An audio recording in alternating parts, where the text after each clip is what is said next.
Bonjour à tous, merci d'être présents pour ceux qui participent. Aujourd'hui, une présentation conjointe avec CETEC de la part de Grand Moulin de Paris sur un projet de modernisation d'une ligne de conditionnement qui s'est inscrit dans un projet beaucoup plus global.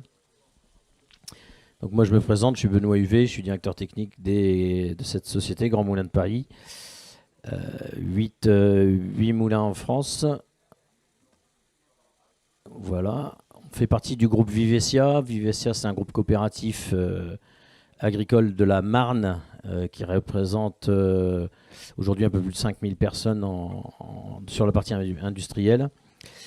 600 millions d'euros de chiffre d'affaires pour la partie Grand Moulin de Paris. On est la branche de transformation de céréales blé en farine.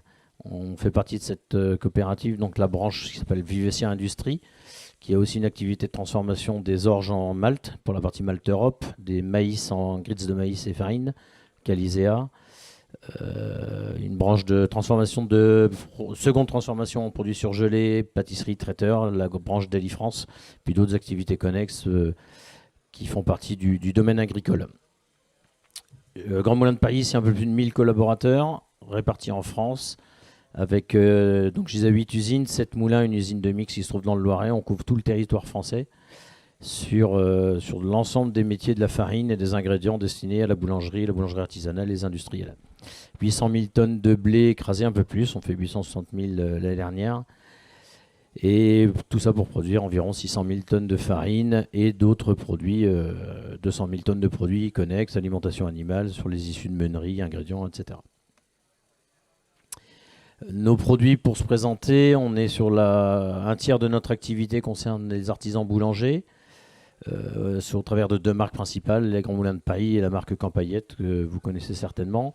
Des farines, des mélanges meuniers, des levains également, une branche assez particulière. On est leader sur ce marché.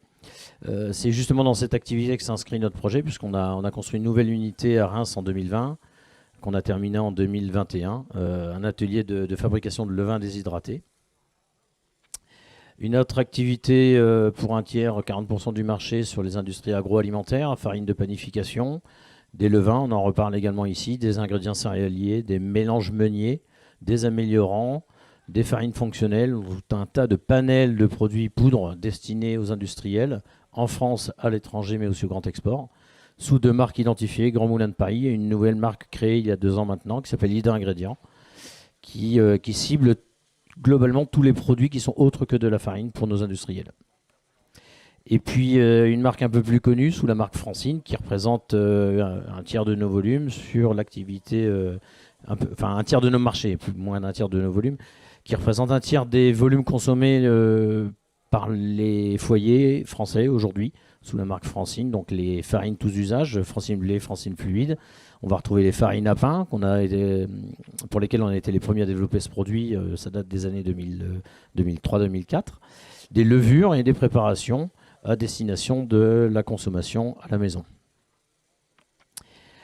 Le défi à proprement parler, comme je l'ai expliqué il y a quelques instants, on a développé une nouvelle unité de fabrication de levain.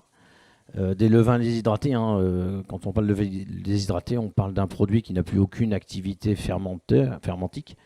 Donc un levain poudre, très polluant, on se retrouve avec un produit qui va uniquement dégager des arômes et de la couleur dans nos produits. L'idée était dans le cadre de ce projet-là, donc de cette nouvelle unité construite Greenfield sur le site de Reims, de pouvoir le conditionner à la fin de sa fabrication. Il faut savoir que c'est des produits qu'on fabrique par des petits batchs, on parle de 2,5 tonnes par batch, globalement sur des runs de 5 à 6 jours par semaine. Donc des petits batchs de consommation, des petits batchs de conditionnement également.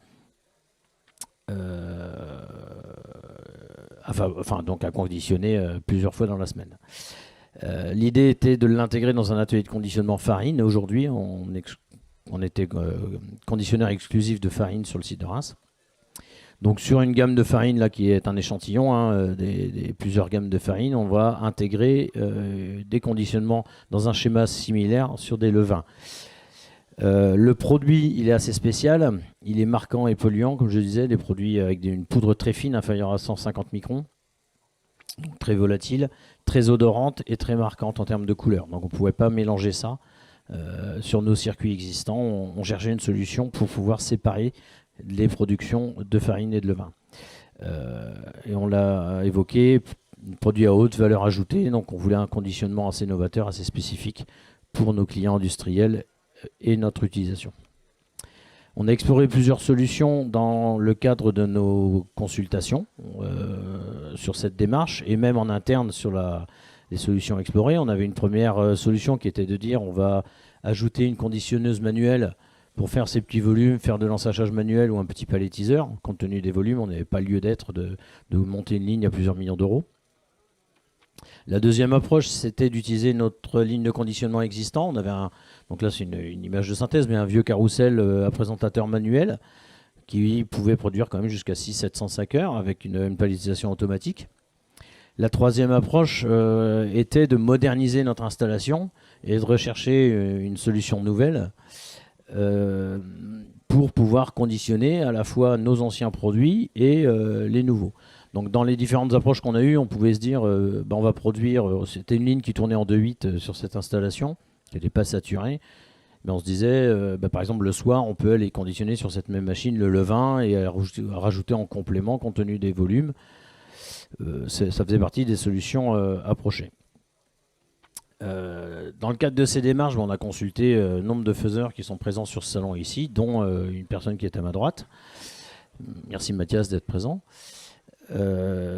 L'idée était de proposer dans le cahier des charges une solution nouvelle sur une machine qui aurait permis de conditionner à la fois nos farines tout en modernisant. Donc quand je dis moderniser, c'est une technologie avancée, du pesage précis, un banc de fermeture novateur, l'utilisation de nouveaux sacs, une propreté aussi accrue parce qu'on était quand même sur une installation qui avait une trentaine d'années. Et à la fois de venir proposer une solution à ces problèmes de pollution entre les produits qu'on aurait pu avoir. Et dans un deuxième temps, l'idée était de trouver une justification économique à ce projet parce que globalement, on n'avait pas forcément prévu dans nos CAPEX de remplacer cette ligne de conditionnement farine. Donc si on arrivait à trouver une justification économique du remplacement global, forcément, pour nous en tant que bureau d'études, c'était solution trouvée. Ici est arrivée la solution de CETEC qui avait été déposée, je crois, quelques années auparavant et qui avait fait l'objet d'une présentation à VRACTEC. L'idée étant d'intégrer 2 systèmes de dosage à l'intérieur d'une machine. Peut-être que Mathias peut nous en parler quelques mots. Mon tour vient en fait. Donc effectivement, on a eu la chance d'être intégré dans l'étude d'un projet global concernant le site de Reims. C'était un gros défi, une grosse construction, un projet important pour le site et pour le groupe. Et nous, on est venu s'intégrer dans une étude qui est, voilà, on a un produit qui est difficile, on a un produit qui est odorant, on a un produit qui est marquant. Qu'est-ce qu'on va faire autour de son conditionnement? Alors, on n'est pas tout seul. On a beaucoup de concurrents qui ont des solutions très intéressantes. Quels étaient les différents choix qui s'offraient à la société? Et puis surtout, qu'est-ce qu'on pouvait apporter? Donc à ce moment-là, on est surtout sur un travail d'échange et de collaboration. Et on a la chance d'avoir nos clients du talent. On a la chance d'avoir des clients qui ont des réflexions intéressantes, pertinentes. Et nous, on a les solutions techniques, mais on ne sait pas nécessairement tout sur la mise en œuvre. Et il se trouve qu'on a donné certaines clés, certaines informations à Grand Moulin de Paris, à Monsieur UV, et ils en ont fait un rouage important du dossier. Et quelque part, ils ont été aussi moteurs que nous, on a pu l'être. Nous, on avait la solution technique et eux ont formalisé l'intérêt de cette solution double circuit. Donc c'est une machine de mise en sac avec 2 circuits séparés, 2 postes de dosage, 2 postes de remplissage, où on est capable de faire soit de la haute cadence avec un produit facile et à côté de la cadence un peu plus faible avec un produit difficile. Ce sont deux machines en une On a donné les clés et les possibilités à Monsieur UV et à son équipe projet. Et eux ont réussi à intégrer et à bonifier cet équipement, ce concept et cette possibilité au mieux dans un existant. Et puis on va le voir par rapport au projet identifié et sur lequel on travaillait, mais aussi dans un cadre beaucoup plus global, quoi. Donc la solution sur laquelle on a travaillé avec eux, tout simplement, ils nous ont dit, ben voilà, peut-être qu'au lieu de travailler sur un simple projet, on peut faire mieux. On a une autre ligne de conditionnement. Est-ce qu'on peut la moderniser? Est-ce qu'on peut tout intégrer? On ne va pas seulement faire du levain, on va aussi remplacer la machine existante. Est-ce qu'on peut faire mieux en termes de cadence, mieux en termes de fermeture, mieux en termes de sécurité, etc., etc. Donc la solution du Combifil, c'est la machine que vous avez sur la photo. C'est une machine de dernière génération qu'on appelle clean bagging, donc qui est avec un système à pince. Vous voyez que sous le poste de remplissage, vous n'avez pas de convoyeur, vous n'avez pas de système de support inférieur au niveau du sac. Le sac est tenu verticalement. Donc en termes d'hygiène, c'est simple à nettoyer, c'est facile, c'est accessible. Et puis sur le poste, vous voyez deux postes de remplissage. Le premier étant dédié à de la farine blanche panifiable haute cadence et à 605 heures, et le deuxième étant dédié à un produit beaucoup plus compliqué, à une cadence plus modeste, parce que c'est un produit qui est difficile à doser, qu'on va remplir lentement. Et l'étude a consisté à effectivement fondre les deux dossiers, donc remplacer une machine existante en faisant mieux, et adjoindre le conditionnement de ce produit difficile. Donc là, au niveau de la performance, ben c'est faire deux machines en une, mais en alliant les deux performances. On n'est pas là pour faire des concessions. On ne veut pas faire des concessions sur la qualité, on ne veut pas faire des concessions sur la cadence, on ne veut pas faire des concessions sur le taux de fonctionnement, on ne veut pas faire des concessions sur la flexibilité. Donc ça doit être une machine qui est très simple, très opérationnelle. On doit passer du levain à la farine blanche très facilement et très rapidement. On doit intervenir sur la fermeture très facilement. On doit charger les sacs très facilement. Un nouvel équipement qui arrive, c'est une révolution dans un atelier. Donc il faut que les choses se fassent le plus simplement et le plus naturellement possible. Donc on a été très très bien informé des us et coutumes du site, de la manière dont les consommables arrivaient, de l'intégration, de la place qui nous était dédiée, de comment faire, du palettiseur existant, parce qu'on est venu s'intégrer sur un palettiseur existant. Et avec la qualité des informations qui nous a aussi été donnée, on a effectivement réussi à relever le défi qui était de faire deux machines en une, mais avec la même performance. On a doublé la performance. Concernant la flexibilité, oui, c'est deux machines en une. Donc effectivement, le but était de passer du levain à la farine blanche d'une manière très simple. À Grand Moulin de Paris, le défi de pouvoir alimenter les deux circuits de manière différenciée, puisque à aucun moment le circuit du levain ne peut rentrer en contact avec le circuit de la farine blanche. Ces deux circuits entièrement séparés nous concernant au niveau de la machine, mais les concernant, il y avait un défi, parce que vous voyez que nos deux postes de remplissage sont très proches. Eux devaient nous faire une alimentation séparée, distincte, avec un anthrax extrêmement, extrêmement proche. Voilà.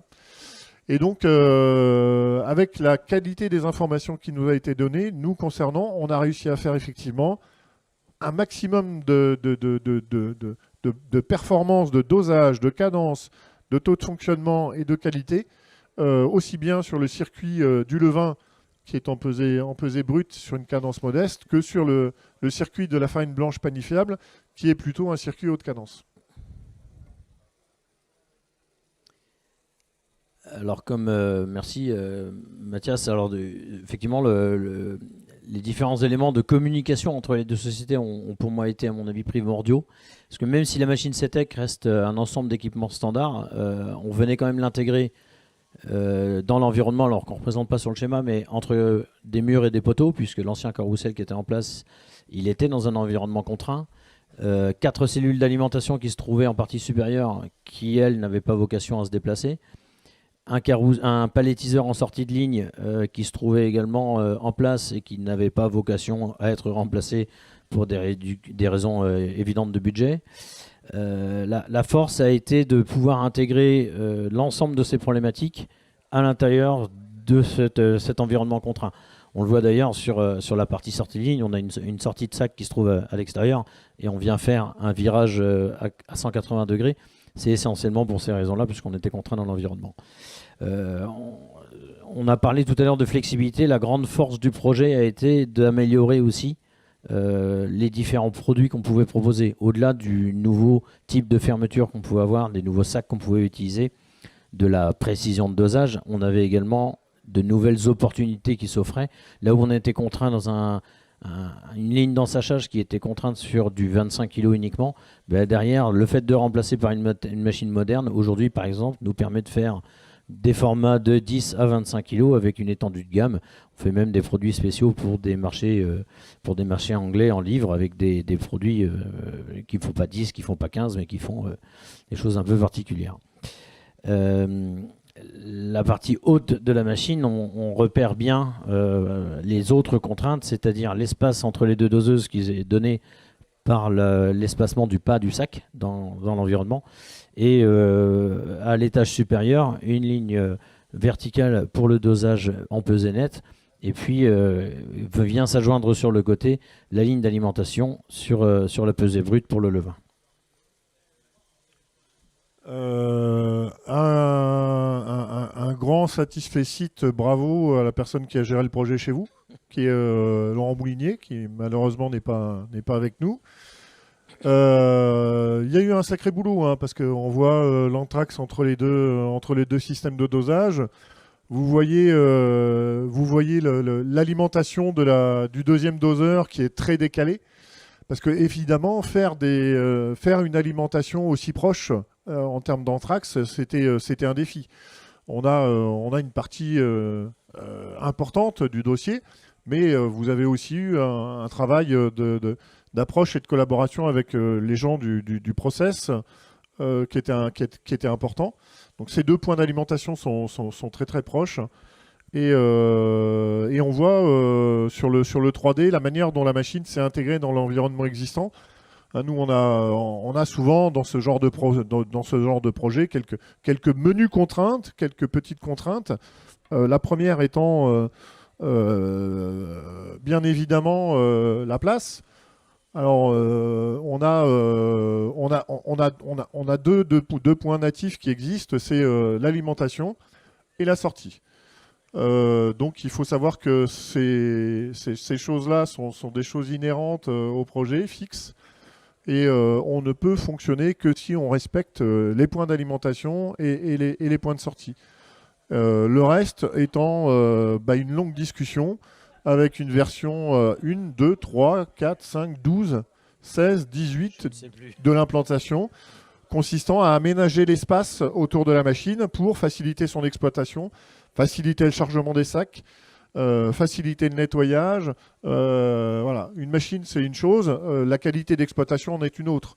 On n'est pas là pour 2 ans, on n'est pas là pour 3 ans, on n'est pas là pour faire une conférence 3 ans après. Non, on est là pour voir au bout de 20 ans et de 25 ans qu'est-ce que ça donne. C'est ça la CETEC existe depuis 54 ans.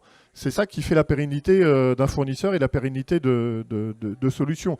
La relation GMP-CETEC durera et il y aura des évolutions. Il a fallu intégrer la solution dans l'existant de manière à apporter plus et mieux par rapport à ce que Grand Moulin de Paris faisait sur le conditionnement de leur farine existante. Donc quelques mots de synthèse. L'intégration, on en a parlé, une adaptation. Le projet, la clé dans un projet comme ça, c'est d'adapter et de bien connaître son environnement, de pouvoir partager avec l'intégrateur pour pour proposer, faire aussi des concessions, en l'occurrence ouvrir un mur. Ça a été le cas puisqu'on était un peu contraint. Mais de pouvoir bien connaître son environnement et de faire sous forme d'échange, et souvent c'est un peu long, de proposer des solutions techniques adaptées.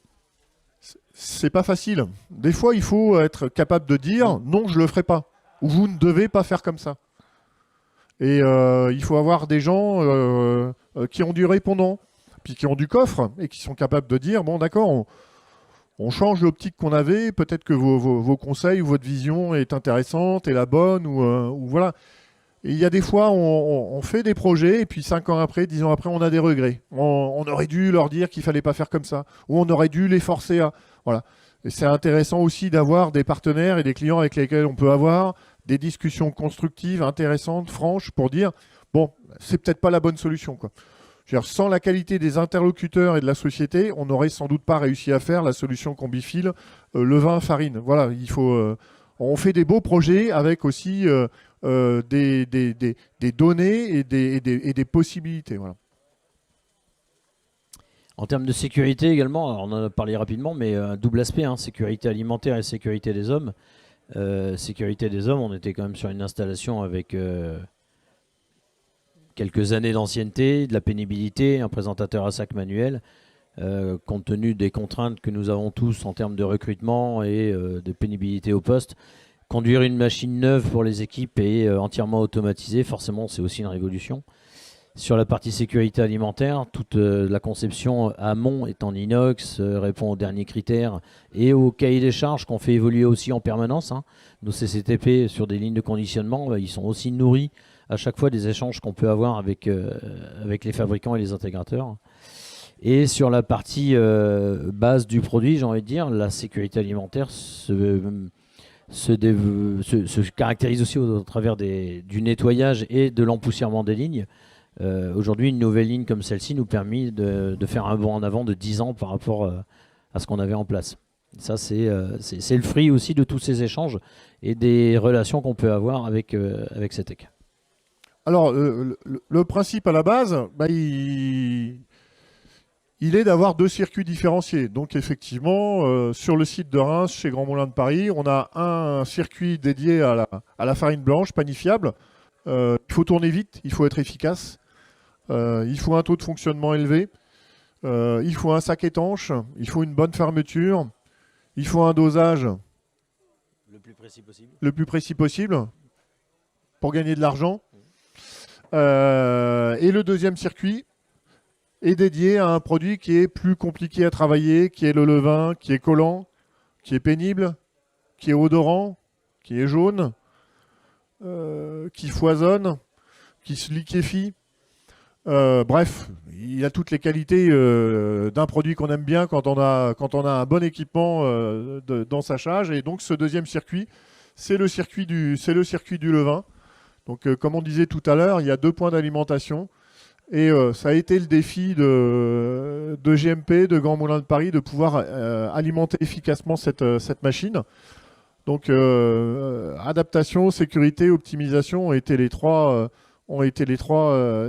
moteurs du projet. En termes de sécurité, il y a bien évidemment le fait d'avoir les 2 circuits séparés. À aucun moment les deux produits ne se touchent, ne rentrent en contact, et donc le reste de l'ensacheuse est mutualisé avec une fermeture particulière aussi, puisque le projet précédent, la machine de conditionnement était sur un système de couture, et le site a souhaité évoluer sur un système Easy Open, donc avec une bande thermoscellée, un double pliage du sac avec une bande thermoscellée et un tire-sel d'ouverture de sac, donc qui offre à la fois la partie étanchéité au niveau du double pliage et la partie fonctionnalité avec un tire-sel d'ouverture qui aussi est une fonctionnalité intéressante pour la commercialisation du produit.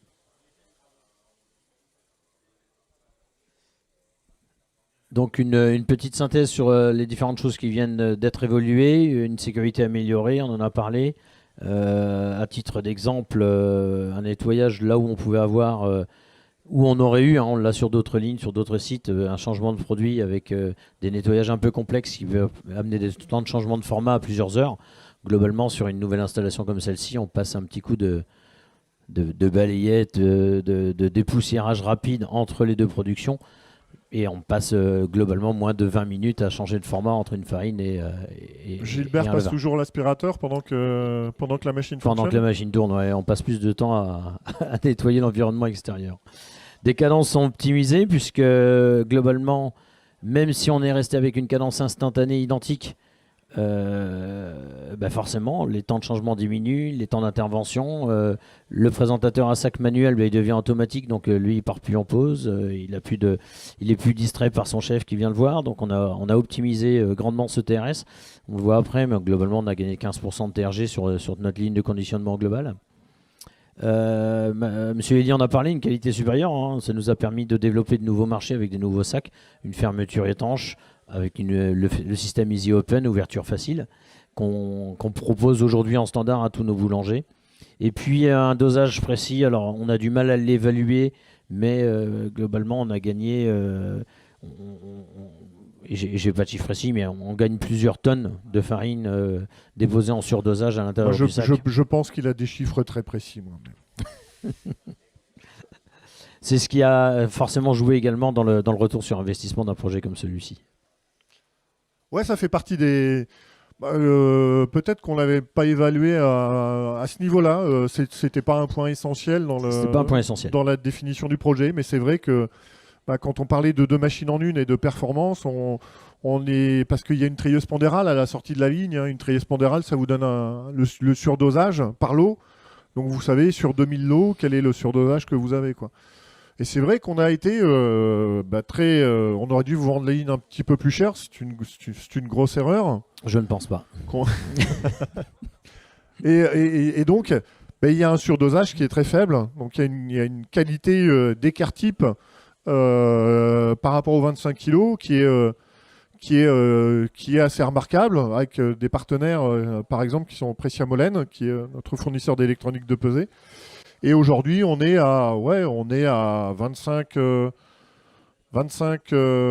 30 grammes, 50 grammes, 20 grammes. Pour parler un peu de chiffres, on est effectivement passé de 150, 180 grammes de surdosage à moins de 30 grammes sur une ligne comme celle-ci. Donc avec une grande précision de dosage. Que ce soit en pesée nette ou en pesée brute. Donc c'est intéressant, il faut aussi sur des projets comme ça comprendre que la doseuse doit revenir au centre de décision. Il y a du gain produit à faire, il y a un retour sur investissement qui est direct, il y a du nettoyage, il y a de la sécurité alimentaire. Je veux dire, on ne peut pas avoir sur des cahiers des charges 3 lignes sur la partie dosage. C'est pas possible, quoi. Oui, vous serez précis à 1% sur 25 kilos. Non, mais c'est pas possible. Aujourd'hui, la doseuse, elle a énormément progressé. On a des portes transparentes, on a du nettoyage, on a des bennes extractibles, on a des électroniques de pesée qui sont hyper performantes. Non, il faut revenir dedans, il faut revenir au cœur du sujet. À combien on est, quoi. 25 plus combien, c'est de l'argent, quoi. Alors plutôt que de négocier 5000 € sur le prix d'une ligne ou d'une machine, voyons combien vous allez gagner d'argent. Arrêtez de négocier 5000 €, choisissez de gagner de l'argent. Ça a été une vraie bonne surprise aussi. Alors ça n'empêche pas de continuer à négocier les 5000 €, mais c'est un autre débat. On vous fait confiance là-dessus. La dernière fois que vous avez négocié avec moi, vous vous êtes blessé et j'ai encore mal, quoi. Donc voici en synthèse, ergonomie, les quelques mots-clés qui sont la clé du succès de ce projet. Ergonomie, alors pénibilité, nettoyabilité, on est essentiellement tourné autour des équipes et des opérateurs. Des gains économiques, un TRS sur notre ligne estimé à 15%, des gains de surdosage, j'ai pas de chiffres, je ne vais pas en donner, mais globalement on sait qu'on a gagné de l'argent. Il veut pas les donner. Hein. Je ne donnerai pas de chiffres sur ce sujet. Une modernisation, c'était l'occasion. Vouloir acheter une nouvelle machine de conditionnement, ça a été l'occasion de remplacer un atelier complet pour un retour sur investissement, pour être totalement transparent, inférieur à 3 ans sur notre ligne de conditionnement. C'est aussi votre... quelque part, est-ce que nous, on aurait pensé, osé vous dire, voilà, il faut tout remplacer, tout casser et tout changer. Il faut dire que quelque part, Nous, on vous a donné l'information, mais la naissance et la genèse du projet, elle est venue de chez vous, de Laurent, de vous. Et effectivement, alors un avant, après, on aurait pu vous présenter des photos d'un avant et après, ça aurait été passionnant. Mais auparavant, il y avait une machine qui avait une vingtaine d'années, la mise du sac était manuelle, donc l'opérateur, il doit tenir la cadence. Dès que c'est plus le même opérateur, la cadence chute. C'était de la couture, c'est pas la même qualité de fermeture, etc., etc. Donc en fait, l'arrivée de ce nouveau produit Levain a été, ils ont réussi à saisir l'opportunité pour en faire une rénovation complète de l'atelier de conditionnement. C'est ça qui a été très, très intéressant. Donc effectivement, le TRS, bien évidemment, on a une machine qui est super performante. C'est pas la première machine qu'on fait en farine. La farine blanche à haute cadence, on sait faire. Hein. On en a plusieurs dans le groupe. On en a aussi ailleurs. Les techniciens chez CETEX sont aussi les metteurs au point, sont aussi mangent à la cantine avec les gens du bureau d'études. Donc on a une machine qui est bien finie, qui est parfaitement opérationnelle. Au niveau du magasin, vous voyez qu'il n'y a pas à se plier pour mettre les piles de sacs. Vous avez un bouton de vidange pour les piles de sacs. Vous rentrez de plein pied dans les machines. Vous êtes capable de sortir un sac de 25 kg à bout de bras. Donc vous n'avez pas à vous plier. Ce que je veux dire, c'est que les créateurs, les fabricants et les utilisateurs et les metteurs au point des machines sont tous en contact direct avec la qualité d'exploitation, de création et d'utilisation de la machine. Ce n'est pas une machine qui est faite sur catalogue, c'est une machine qui est faite pour les utilisateurs. Aussi bien dans la qualité d'exploitation que dans la rentabilité et l'optimisation. Et ces mêmes techniciens metteurs au point sont là pour accompagner le client, en l'occurrence Grand Moulin de Paris, dans les étapes de mise en service, de formation et d'accompagnement sur les semaines qui suivent. Et ça, c'est aussi c'est précieux, ça. On a formalisé ça, on appelle ça le service gagnant. On n'est pas au tennis, mais il s'agit une machine, c'est bien, c'est beau, hein, elle est belle. Hein. Enfin, nous, on trouve nos machines belles. On n'est peut-être pas objectif, mais en tout cas, la manière dont elle est mise en œuvre et dont elle est exploitée, c'est ça qui, sur la durée, va faire sa référence, sa renommée, sa notoriété et sa qualité. Voilà. Et c'est la manière dont on va, nous, accompagner le service qui va faire que peut-être que vous allez nous acheter une machine l'année prochaine. Qui sait? Ah bon?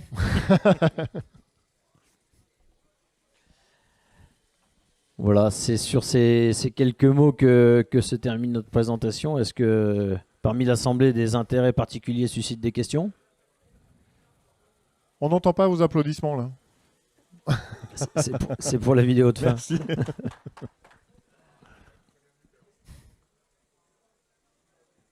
Merci à tous. C'est que c'est très clair. Monsieur Livet, merci. Merci Monsieur Eddy.